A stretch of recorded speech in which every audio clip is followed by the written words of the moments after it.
Thank you, Chair.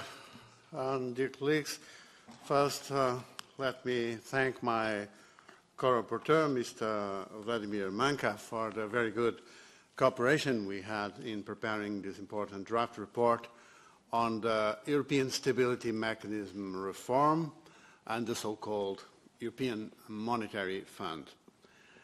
As you know, the idea of creating a so-called European Monetary Fund is not new. It has been discussed intensely in the last few years within the framework of the reform of our economic and monetary union.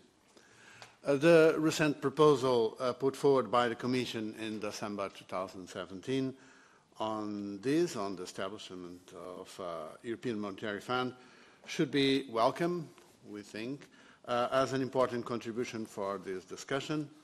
And indeed, we must learn the lessons from the financial crisis and strengthen the Eurozone by creating solid instruments that could support member states in need so that we can ensure the stability of our economies in the event of possible future asymmetric and symmetric shocks.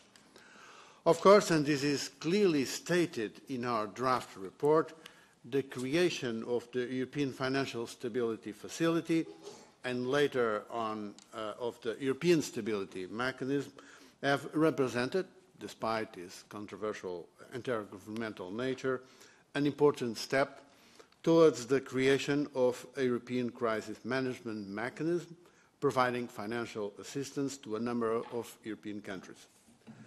But time now has come to discuss the ESM reform, and we think the European Parliament should contribute in a timely manner to this discussion.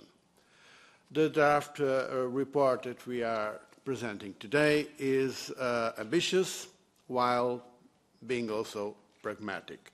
It takes account of the current political landscape while keeping in mind our long-term vision for the future.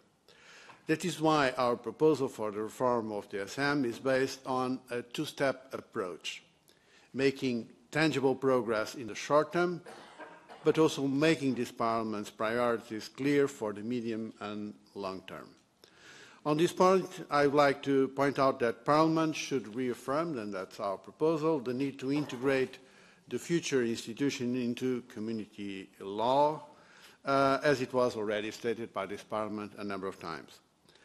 At the same time, and in order to ensure that monetary functions are the exclusive competence of the European Central Bank, our draft report suggests a change of name of the institution, and instead of a monetary fund, European Monetary Fund, we propose to call it European Stability Fund.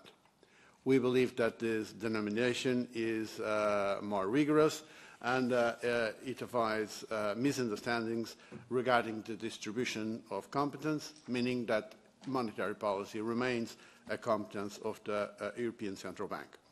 Secondly, we call for the creation of a backstop to the Single Resolution Fund as a way of strengthening the banking union within this European Stability Fund, while never forgetting the necessity of urgent completion of the European Deposit Insurance Scheme, which is also part of the banking union agenda. And we believe this should be done, the creation of the Single Resolution Fund should be done in terms of making it operational as soon as possible. Finally, ensuring that SM does not become a body to save banks only, we underline that the main task of this institution should remain the support to member states in need in case of severe economic shocks. We also make clear that there should be no replacement, duplication or overlap between the competences of this body and the fiscal surveillance provided already by the European Commission.